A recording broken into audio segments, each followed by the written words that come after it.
In the quiet suburbs of San Francisco in 1955, a baby was born who would one day change the way we live, think, and connect. His name, Steve Jobs, adopted by Paul and Clara Jobs. He grew up with natural curiosity, taking apart gadgets in the garage and dreaming of building something extraordinary. From an early age, Steve wasn't like other kids.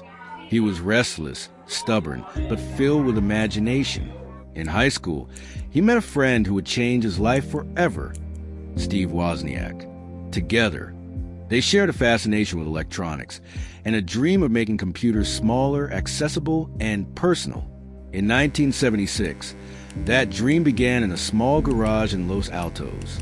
With just a few $100s, Jobs and Wozniak founded Apple. They built the Apple I, a humble wooden box with circuits, but it marked the dawn of personal computing. What began in a garage was about to spread worldwide. Apple grew rapidly. The Apple II made computers mainstream, and soon, Steve Jobs became the face of a revolution. But with rapid success came tension. Jobs was brilliant, but also demanding, intense, and often difficult to work with. His obsession with perfection drove his team to exhaustion. By 1984, Jobs unveiled the Macintosh, a computer so groundbreaking it stunned the world. The famous Super Bowl commercial declared, "1984 won't be like 1984. Yet behind the spotlight, Apple was struggling. The Macintosh was beautiful, but sales fell short. Conflict within the company grew, and in 1985, the unthinkable happened. Steve Jobs was forced out of Apple, the company he had built. But Steve didn't stop. Out of failure came reinvention. He founded Next, a computer company too advanced for its time. He also purchased a struggling animation studio, Pixar, with relentless vision. He transformed it into the powerhouse that would bring us Toy Story, forever changing cinema.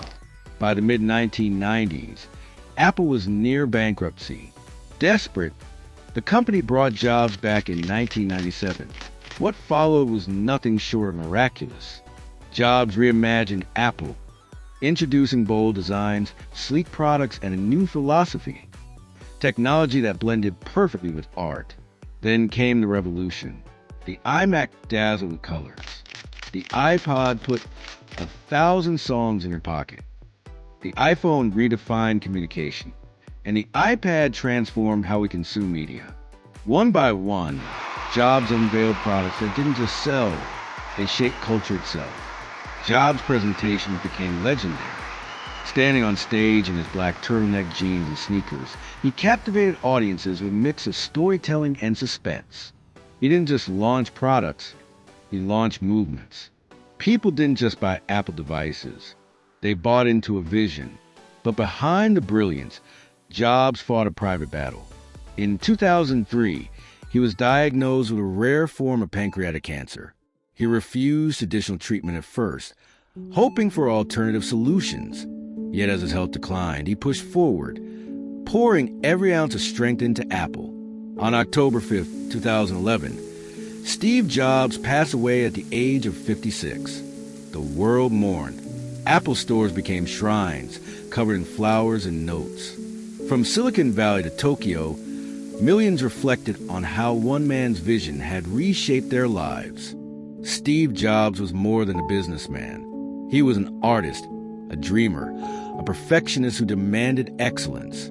He gave us tools that became extensions of ourselves.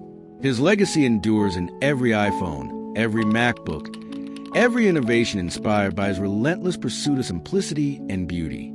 Steve Jobs once said, "The people who are crazy enough to think they can change the world are the ones who do." And he proved it. His story is not just about technology.